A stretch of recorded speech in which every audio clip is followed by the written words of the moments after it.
Chief Jitu Patwari का बयान, 10 महीने मोहन सरकार को बने हुए हो गया। 10 महीने में सरकार ने क्या किया?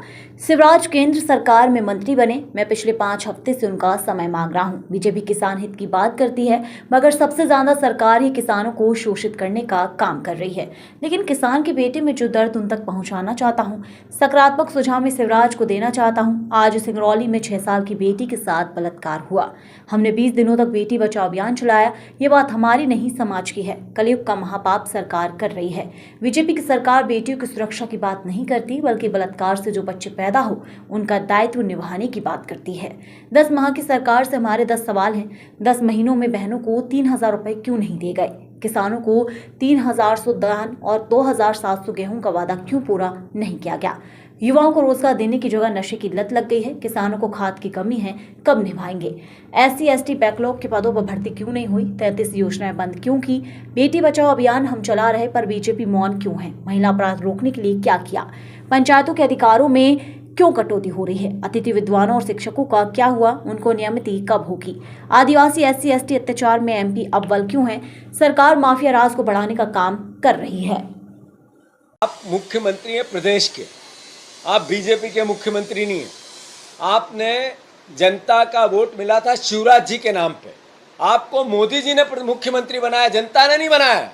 पर शिवराज जी ने जब वोट लिया तो उन्होंने एक वचन पत्र दिया था जनता के सामने। उसमें कहा था मैं 3,000 बहनों को हर महीने दूंगा, हर हालत में दूंगा। आपने कहा हम 5,000 तक देंगे, अभी बीच में बोले थे। वो 10 महीने में 3,000 क्यों नहीं दिया आपने? 450 के गैस सिलेंडर का क्या हुआ? आपकी सरकार को सांप सूंघ गया इन दोनों बातों को करने के लिए। आपने किसानों को कहा था 2700 के गेहूं के दाम देंगे। आपने किसानों को कहा था 3100 धान के दाम देंगे। ये दूसरा सवाल क्या हुआ इसका? किसानों के साथ ये धोखा क्यों बदला लेते हो आप बार बार किसानों से?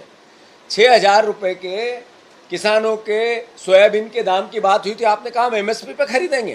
कौन सा चालू हुआ? एक आध बताएं आप। अभी सोयाबीन का कोई केंद्र चालू हुआ प्रदेश में? एक भी केंद्र हुआ क्या? कौन सी तारीख थी? क्या बोला था आपने? केवल झूठ, पाखंड, मीडिया की हेडलाइन। आखिर क्यों ऐसा? मैं मोहन यादव जी से पूछना चाहता हूं, रोजगार के आंकड़े आप बार बार कहते थे कि हम इतने रोजगार देंगे, रोजगार नहीं मिल रहे हैं। उससे ज्यादा डबल टिबल नशा करने वाले युवा बढ़ रहे हैं। तो आखिर इसके लिए सरकार क्या कर रही है? क्यों नशेड़ी प्रदेश बना रहे हो प्रदेश को आप? 10 महीने में क्या उपाय किया आपने कि नशा रुके, और क्या उपाय किया है कि रोजगार मिले? सिर्फ धार्मिक प्रवचन दिए, एक कृष्ण वहां है और एक मोहन यहां है।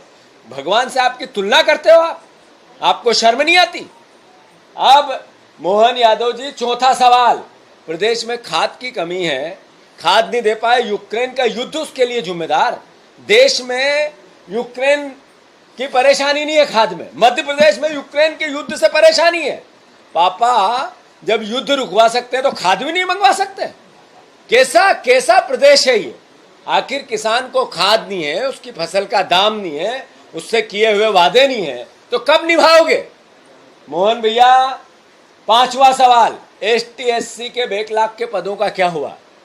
PSC की एग्जाम का क्या हुआ? उनकी छात्रवृत्ति का क्या हुआ? 10 महीने में क्या किया आपने? छात्रवृत्ति तो ठीक, जो ST/SC के बैकलॉग के पदों की अपनी जगह, उनकी योजनाएं अनुसूचित जाति जनजाति के छात्रों की बंद क्यों कर दी? सामान्य छात्रों के कंप्यूटर का क्या हुआ? लैपटॉप का क्या हुआ? बच्चों की साइकिलों का क्या हुआ? क्या हुआ स्कूल एजुकेशन की योजनाओं का? क्या हुआ वो मेधावी छात्रों का? उनके पैसे क्यों रुके हुए हैं? आखिर आप किस तरीके का प्रदेश बनाना चाहते हो? कर्ज का, क्राइम का, करप्शन का? कब 10 महीने में सुधार होगा? आपको बताना पड़ेगा कि छठा सवाल, 33 योजनाएं बंद क्यों की और उन पे पैसे का अलॉटमेंट क्यों रोका? क्या कारण है कि आपने 33 योजनाएं जो शिवराज सिंह चौहान के समय पे चल रही थी, शिवराज जी ने चालू की थी, उन पे रोक क्यों लगाई? इसके लिए उत्तरदायी क्या है? क्या आपका बजट आपको परमिट नहीं करता है? तो अब तो टिबल इंजन की सरकार बोल रहे हैं आपके नेता। देश में, प्रदेश में और विधानसभा में वो इंजन का क्या घासलेट से चल रहा है कि आप उसको बता ही नहीं पा रहे हो कि क्या हो रहा है? आपको बताना पड़ेगा।